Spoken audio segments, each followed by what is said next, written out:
ইয়া রাসূলাল্লাহ ইয়া হাবিবাল্লাহ ইয়া রাসূলাল্লাহ ইয়া হাবিবাল্লাহ।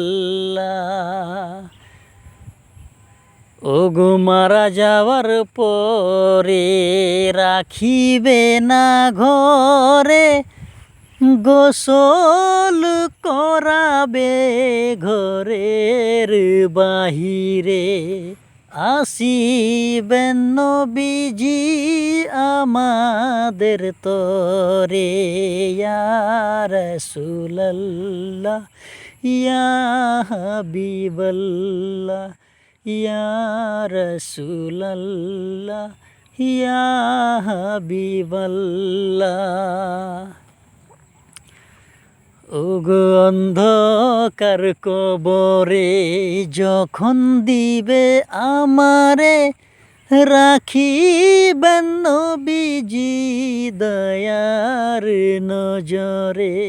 চুমিব আপনার কদম ধরিয়া, ইয়া রাসূলাল্লাহ ইয়া হাবিবাল্লাহ ইয়া রাসূলাল্লাহ ইয়া হাবিবাল্লাহ। কেমন হয়েছে অবশ্যই জানাবেন। ভালো লেগে থাকলে অবশ্যই লাইক কমেন্ট শেয়ার দিয়ে পাশে থাকবেন। অন্যকে দেখার সুযোগ অবশ্যই করে দেবেন। আসসালামু আলাইকুম। ভালো থাকবেন, সুস্থ থাকবেন।